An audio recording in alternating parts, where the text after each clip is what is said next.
Alright, everyone, Jake here again. Today we're doing chapter 328 of My Hero Academia.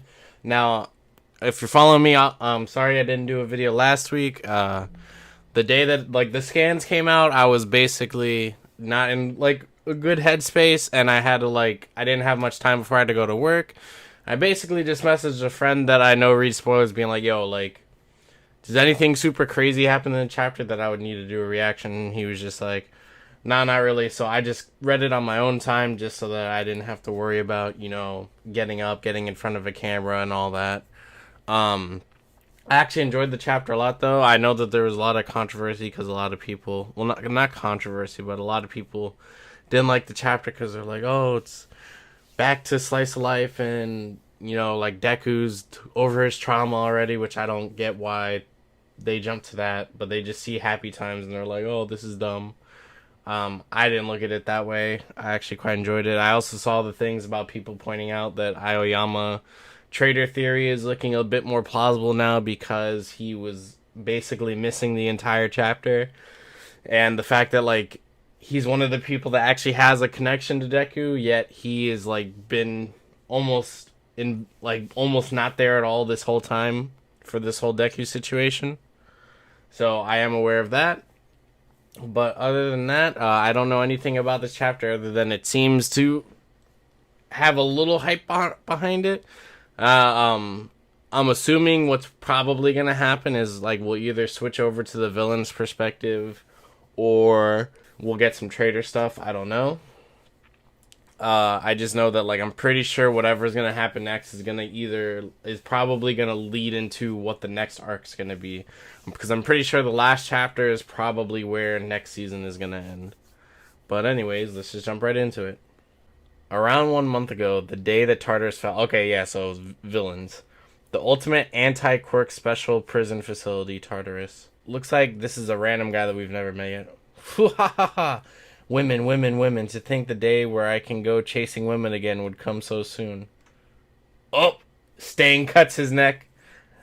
Huh. What's going on? Absolutely no information about the outside world is allowed to be passed into Tartarus and into the hands of the incarcerated. It seems that Tartarus has fallen. Then the outside must also be. Information. I need information. Yo, Stain is so cool. Oh, he goes to where the guard room is. Everything's broken. No good, huh? The others seemed to have died while taking up arms, but this man was curled up, holding something as if it were his own child. What did he have? Why am I holding on to this instead of a weapon? His breath was hitching with every word as he slowly approached death. I need information. Akaguro! Chizome! Don't give this to any of the Shigaraki's followers. Oh wait, sorry. I forgot that Aguro Chizome was Stain's real name. I forgot about that. That was actually Stain's real name. Is it something important? This is a recording device. Don't kill people. Return it. Give it back to a just person. Give it back to them. Don't hand it over to the wrong side. Whatever you do, otherwise it will surely. Ooh, what information did he get on the recording device? Hold up.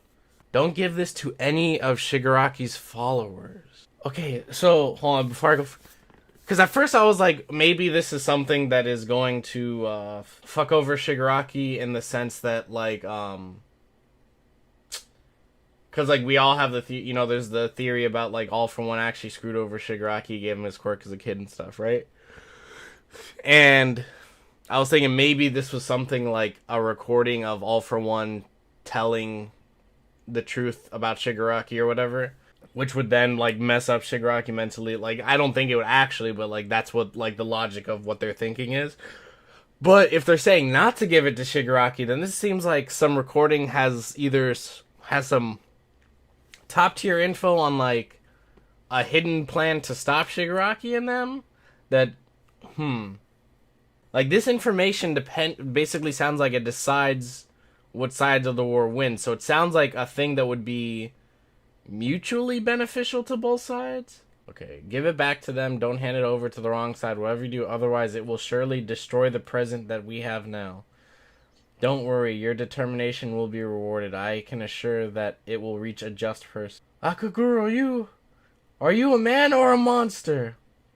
Only those who strive for a completely just world are monsters. Oh, you say like so. Basically, Deku, All Might, and them are just fucking monsters. Oh, and there's All For One, Shiggy, and a bunch of people coming up to him. Stain's watching this. The man whose name I didn't even know during his final moments tried desperately to protect this. Whether or not it has any value, I cannot decide. Oh, you see him jumping into the water. Because the last time we saw Stain was he was emerging out of the water. Like, he was dripping like he came out of the water to go find his sword. So he did just bail. Like, he had no contact with them at all. That is why I will pass it on to the one human that I know I can trust. I hold the belief that in order to serve this world, you will have to walk through the path of death. You are the only one who can accept this, because you are the one who started all of this. All Might first handed over the information to Tsukuyoshi. Oh, look, it's Tsukuyoshi. He has like a little bit of a stubble going on. And he has the cat detective with him. He was shortly returned to UA to talk to Deku, and now he is recovering. Well done. So has Midoriya-kun made up with everyone else now? Also, it's a shame to receive such great help from such a vile murderer. Tartarus systems are cut off from the outside world and hence completely isolated. There is no way that we would have been able to gain access to this data normally. The bowels of Tartarus were heavily damaged from the inside and out during that last fight due to the radio waves that Shigaraki attacked with, causing all of the systems to go down. AFO was residing within Shigaraki Tomura, so that is why, through his connected consciousness, a perfectly synchronized attack both inside and outside was able to occur. That's the thing, Officer Sanza. He was able to share his thoughts with Shigaraki due to part of his consciousness still residing within his quirk. I too had a similar experience with One For All. The problem is, I couldn't communicate both ways in my case. See, that I was actually just talking about this like the other day at work, because two of my coworkers recently just completely caught up on the manga, and I was talking about this where I was like up until this point at least, the two consciousnesses could communicate. It still seemed like they were two different consciousness, you know, like, because it's not like All For One in prison was talking and then the one in Shigaraki was talking, but they were able to communicate, so it seems like they're two different versions. And I was thinking about, like, you know, All Might's vestige seems to be getting the same information that All Might is out in the world, but it didn't seem like All Might was aware that his vestige in there was connected. Maybe it's because, like, he made One For All his own quirk, but he didn't naturally have it in his body compared to All For One. Let's see. This me is able to communicate my thoughts synchronously to the consciousness dwelling within One For All. But on the other hand, I have yet to experience any sign of synchronicity in thoughts from the spiritual me. However, that time was different when I touched young Midoriya, and when I was close enough to make direct contact with him, my spiritual form's memories came flooding over to... Oh! Okay.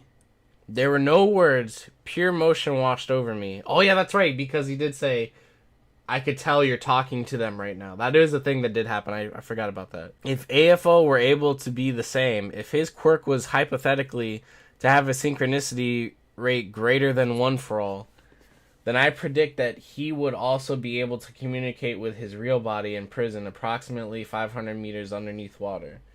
He would also be able to send a substantial amount of instructions via his thoughts to Shigaraki. Spooky, don't they say the same thing about twins? However true that may be, this time they were able to use radio waves. If Shigaraki was able to use radio waves more precisely than Anomu, then there is a strong possibility that he was transceiving a substantial amount of instructions. If one possesses a radio wave type quirk, then it is most likely they were able to receive as well as transmit their thoughts. Hold on, let me read that one more time. If one possesses a radio wave type quirk, then it is most likely that they are able to receive as well as transmit their thoughts. Oh, okay.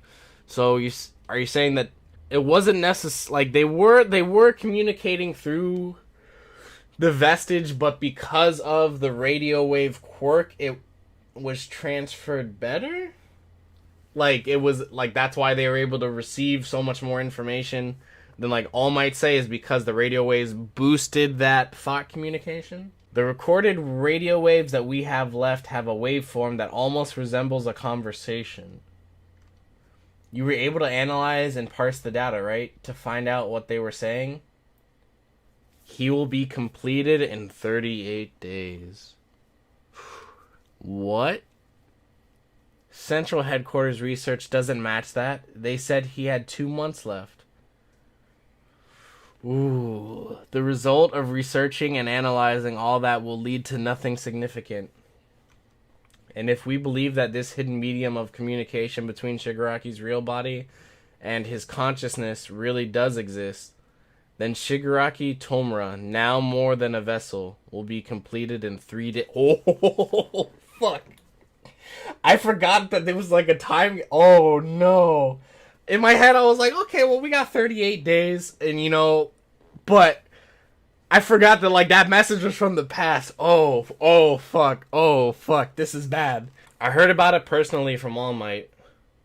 But to send reinforcements by tomorrow is impossible. The foreign heroes who can be dispatched tend to not follow orders when they are called for help internationally. Oh, it's a border meme talking about the heroes from across the world.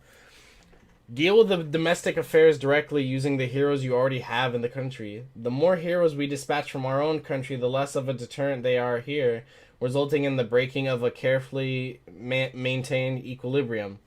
Every time we dispatch a large amount of heroes like that, it does nothing but revitalize the criminal syndicates who come out of hiding. That is all for today, but it is odd. Almost like every country is in chaos simultaneously by sheer coincidence. Ooh, wait, before... I know there's a lot more to this panel, but... Could All For One...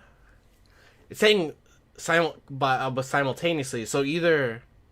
Are they implying that the Paranormal Liberation Front members that escaped are maybe causing havoc around the world?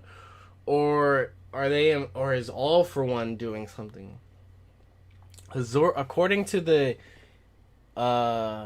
ICPO... Oh, is that an organization? According to the ICP, the International Committee? Oh. AFO has slithered his dark tendrils into almost every nation. Okay, I could have just read and found it. Okay. However, if Hawk's Endeavor and above All Might requested, there is no way we can refuse. Our country, Salam, is at the limit of his patience and is at the front where he is obsessively stating that AFO is growing. Okay, this guy is... They're showing the heroes from the World Heroes Mission movie that that are introduced. Obviously we haven't watched it here in America yet, but actually I think tickets are already on sale today. I know I've seen some. I'm still waiting for... One of my theaters should be getting tickets. They're just not up yet, but October 29th. I don't know if I'm going to do a video on it or not, but we will see. Yeah, these are all here. Our country's big red dot is in a similar predicament. He continuously asks, why do we need permission in order to help out a friend in need? I understand, however. She has already departed. One of ours, she's incredibly impatient. She left in order to blow everything away. Ooh, who is this? My master is in trouble. We can't waste a moment worth of time. A world-class hero is here. Gz, that's a negative, Star. I know where to go. It depends on how fast or slow we are. It was a direct request from All Might. Oh, the United States of America's #1 hero, Stars and Stripes. Wait, hold up. Okay, so Captain Celebrity is no longer the #1 hero. This lady, the Stars and Stripes, and she says, my master. So All Might... So did All Might have a pupil when he was in America? Is that what she's playing? Or is she just a fangirl and she's like following in All Might's footsteps? Yo, who is this chick? I want to know. My master is in trouble. We can't wait. Ooh. America's #1 hero, Stars and Stripes. I wonder if they are going to mention Captain Celebrity, though. Because in Vigilantes, he was... Like, I'm still caught up on Vigilantes. But from what I remember, when Captain Celebrity came to Japan, he was kind of being disowned a bit. So that might have to do with why he's not #1 anymore. Ooh, but this lady looks like a beast. What can she do? I want to know. Ooh, I'm getting hyped. This is getting exciting. I need to know what this chick's about. The way they hyped her up too good. Oh, I'm excited, bro. Oop, let me put that back up. Ooh, She looks dope. I saw a fan coloring too where she has the blonde hair too. I don't know if that is her thing. Also interesting is that it was revealed today that like the fox lady that we've been seeing that Deku saved, she's actually blue. So I guess she's like a dolphin mixed with like maybe a fox. I don't know. It's weird. But anyway, sorry. When I talked about colors, that popped in my head because it threw me off when I saw it. Holy shit. Yo, we're getting a lot of shit just out. 3 days Shigaraki is completed from what happened. Number 1 hero, Stars and Stripes. Oof. Damn. I'm thinking, so I do think where it ended last chapter is where next season's gonna end. But I was thinking it would be that little Stars and Stripes thing. That whole section of them asking for the foreign heroes. I think that'll be an after credit scene next season. Oh, fuck. Horikoshi does this. He hypes up and introduces like heroes and like shows their design, and I'm immediately like, I need to know everything about this person. It's happened so many times. It's happened with Mirko, Facum, bro. Like any of the villains, like Redestro, like anytime he introduces like a Nagant, anytime he introduces like new characters that they always have like a sick design, and he always has a way of just like giving you just enough that you're like, I want to know everything about this person. Oh. Bro, I need to... Fuck. It's weird, because I've been enjoying the last few chapters, don't get me wrong, but this is, like, getting me, like, super hype again. Like, all of the past, like, chapters, especially stuff with the speech and everything, were really good chapters, and, like, we needed all that. It just wasn't like super hype stuff, but that's like the point. Like it's not supposed to be hype. It's supposed to be like the wind down and like basically bringing around the emotions of everything and like tying it all in. So it did its job. But like now I'm getting the hype back again of like the war and everything. I'm like, oh my god, like three days. Ooh, bro, I don't know what's gonna happen. I definitely, but like. The way everything's going, I'm starting to feel like there is not going to be a big time skip. Like, a lot of people still think there's going to be a big one because of just the amount of plot points, but also, like, the fact that even though they said it's the final act, people are thinking it's going to be, like about the length of half the manga. I think it's going to be about... I think it's going to be about a quarter of the manga's length is going to be this final act. Or a third. And the way it's set up is that, like, I feel like if there was to be a big time skip, it would have, like, if Horikoshi wanted a situation where Deku bails and comes back to fight Shigaraki, like, years later, I feel like he would have done that with the war, because a lot of us were talking about the war arc itself, and we were saying how originally a lot of us thought that, like, Hero Society did fall, in a sense. Just look at everything. Look at how society is.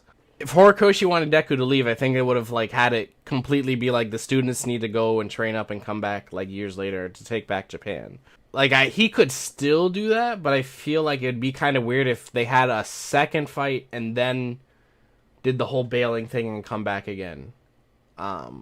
It seems like when Shigaraki's complete, we're going to have... Our final battle's going to begin, but I don't necessarily believe that it's going to be, like... It could be, like, a battle that takes place over a day again, but I don't necessarily think that. Like, I think it might be, like, Shigaraki wakes up and he makes a few moves over the next course of, like, a week to a month, and then that's, like, the final act. But I don't see it being, like, Shigaraki wakes up and then... he destroys Japan, and then, like, years later, because with the power he has, he could wipe out, like, Japan in, like, less than a week. And at that point, it's just like, let's just go destroy the whole world, I feel like.